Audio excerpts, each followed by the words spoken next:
Hello all, and welcome to our third webinar in the Agency Builder series. Today it's starting an LLC. I'll be your host, Christy Wilbert, VP of Medicare. And I'm sorry I'm not showing myself in video form today. I actually am going through a LASIK nightmare. I got one eye done and then the machine died on me. So I have to patch the other eye in order to see. So if I show you my face, I won't be able to see the slides.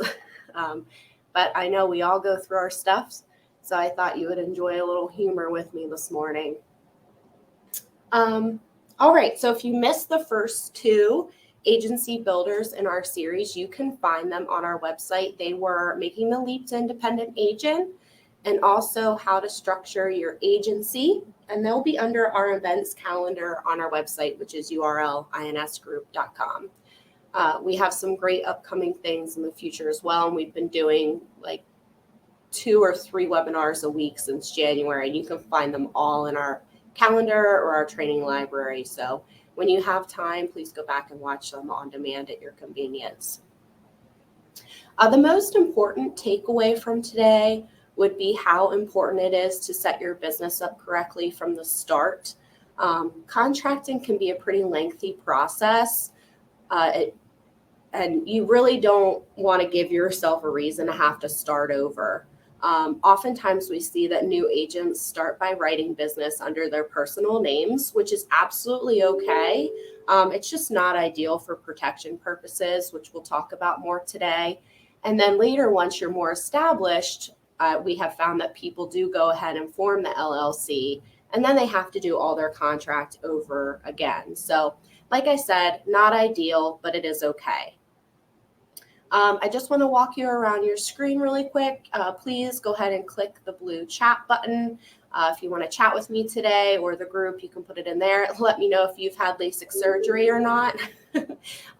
There's a Q&A section and also a handout section for you. So we'll address those as we go. All right, so quickly, I just want to start out with who is URL in case we have anybody on here that doesn't work with us currently.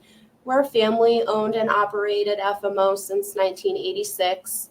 IMO if you're in the finance or life world, GA if you're in the group health industry, but all in all, what it means is that we market, sell, and distribute insurance products like an insurance brokerage. What you see here is our logo. Yes, it is in the shape of a heart with 3 parts because our passion and purpose is to protect you and our clients with the products that we offer. All right, so I thought today's webinar was important, like I said, because starting an LLC is, it sounds pretty scary, but it's actually a quite simple process. We're going to get a little bit into the weeds on it today, but it should be a quick webinar.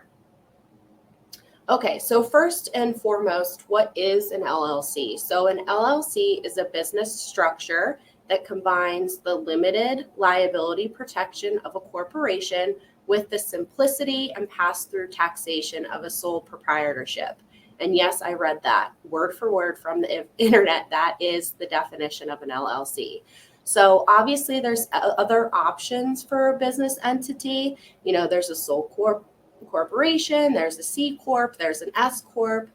But you should always consult your tax advisor on what's the best option for you and your needs, especially if you have multiple businesses or members of your business. But typically our recommendation is the LLC, so that's what we're going to focus on today. So limited liability does protect a business owner's personal assets. So your car, your house, your savings, in the event that your business is sued or defaults on a debt. So it is separating your personal assets from your business assets, which is super important. And sole proprietorships and general partnerships don't offer that protection. So earlier I mentioned a pass-through entity. This is where you're saving on your taxes. An LLC doesn't have to pay for any federal corporation income tax. They actually pass through to the members of the personal tax returns. So everything comes into the business and then it's dispersed to the members of the business or the employees, and they pay taxes for the business. So anything that's income, it goes to the person, not the business. That's how it's self-employment. So when you file your taxes, or anybody that works under your entity, they are also self-employed. Okay, and the last reason to set up a LLC, and I think the most important, is succession planning. You're building this book of business for what at the end of the day? You want to make sure that it continues to pay either when you plan to retire or something, God forbid, happens to you and you pass away. You can assign somebody to the LLC to be your backup owner of the business. So as long as they're licensed and contracted to sell, they'll continue to get your renewals. So it's nice to have a plan, and this is a great way to do that, and an easy way to do that.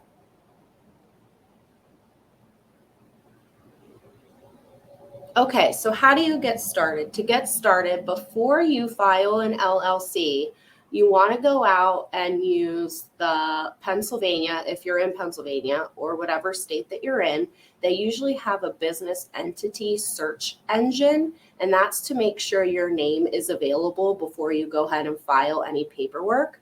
Because if you file a name and it's already in use, it just holds you up. And this is pretty much a lengthy process. I mean, it could take up to a month before the state gets back to you with approval of your name. So make sure that you aren't doing that multiple times. Go out, do the search. If the name is available and you're not ready to proceed with the process just yet, you can actually put a hold on the name for up to 120 days. Obviously, they charge you for that. I believe it's around $70 in the state of Pennsylvania. I did place that link in the handout section for you. So if you want to go ahead and download that, you can. Okay, and then so after you check the availability, you want to make sure you're registering the LLC in the state. So keep in mind there are a few rules when you're actually doing your name and selecting your name. If you are an LLC, you have to have the word company, limited, or LLC in the title. So don't make that simple mistake and have to go back and refile everything. There are a few options. I have on here LegalZoom as an example. There are other websites. You can consult an attorney, of course, to do all of this for you. LegalZoom, for example, they have a basic filing system, just like, you know, in Hewitt with your taxes, that it's $0, so you don't have to pay anything to get the process started. It is a really basic package. It's not filing everything that you need to file. It's basically just doing the name itself. So if you do that, you would have to go back out and do the other things in order to get an operating agreement and a tax EIN, which is super important. If you do the pro version, it is $249, but that gives you everything you need to get started as a true business. It's filing everything, getting you a tax EIN and an operating agreement, which is things that you're going to need. Because if you function as a true agency, you want to make sure that if there are multiple members in the future, you have a written agreement that can prevent confusion or any disagreements. It just makes sure that everybody understands what's required, what financial obligations do they have, and how responsibilities are divided, and if people separate. You know, not to be confused with a non-compete. That is something that you should also have in place. Again, you can get that off LegalZoom or an attorney.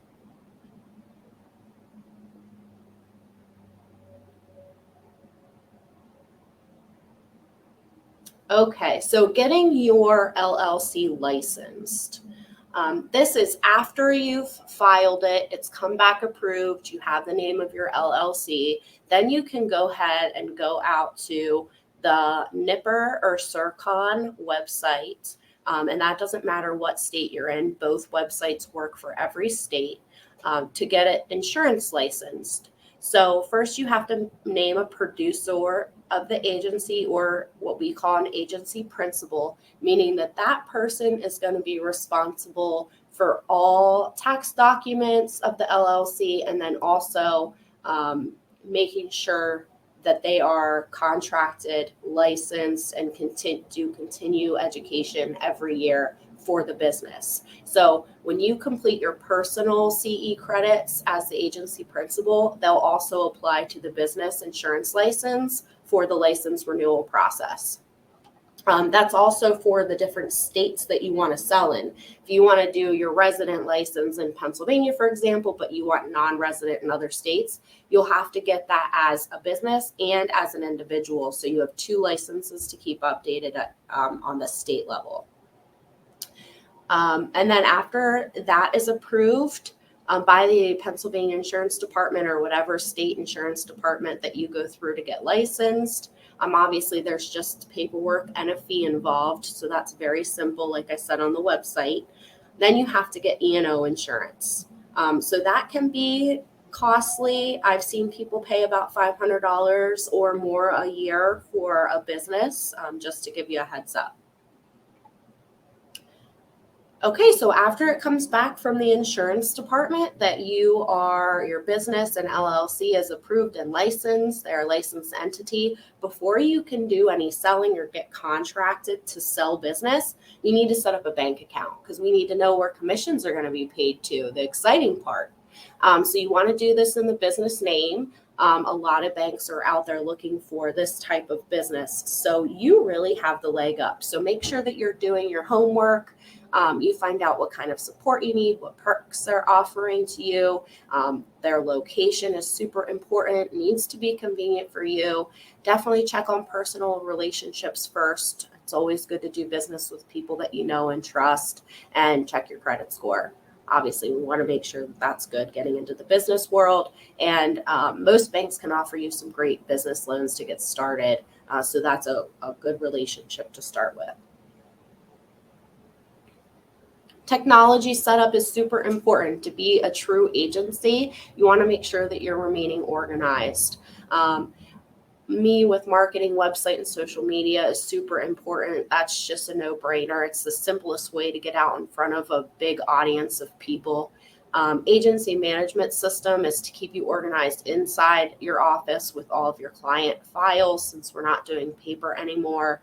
And we have some great suggestions for you. You can talk to myself or Jim McDaniel here, who's head of our IT and marketing, and he works with a bunch of companies that he could recommend. HIPAA protection software, obviously you're dealing with sensitive personal information.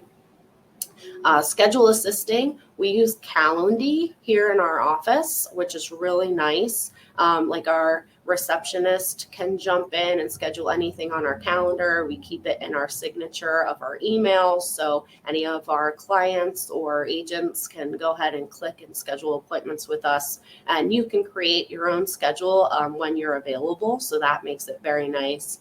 And then Trello, we use Trello boards here just to keep flows of things, and you know what stage it's at all times, which is super nice. So I would recommend Trello.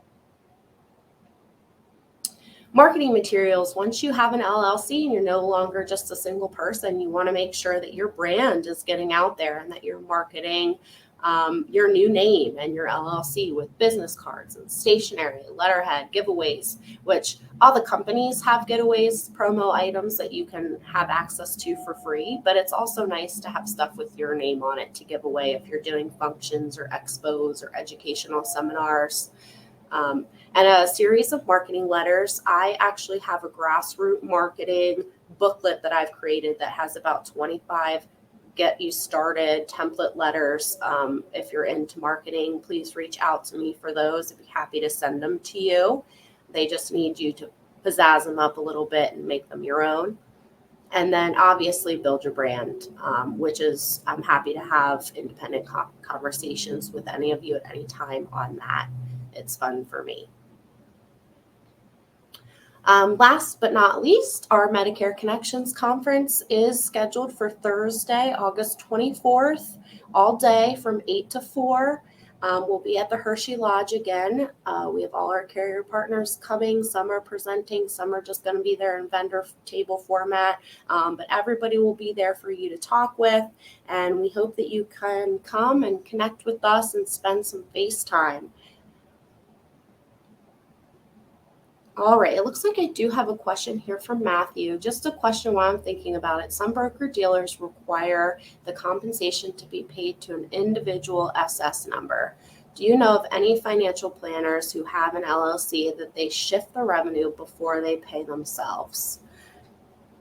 Shift the revenue to before they pay themselves. So I'm not exactly sure what you mean by that, but you can do either or. So it's not one way or the other for us. We're not a broker dealer, so I'm not sure how it works in the finance world. But here you can either do your individual SS number or a business entity. If it all goes into the business tax EIN number, then we're only responsible for that half, and then you 1099 everybody that's getting paid from the business.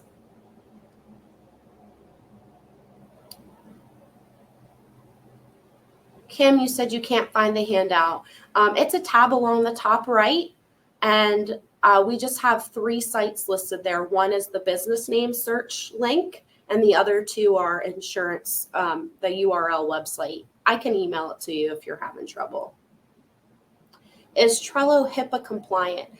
You don't share that with anybody, Dawn. It's just for internal purposes. But I will check on that just to double check with Karen, our compliance officer. All right. Well, thank you so much, everybody. I appreciate your time this morning. And if you want to have any individual conversations going forward, please feel free to reach out to me. I'll be here all day and the rest of the week. All right. Have a good day. Bye-bye.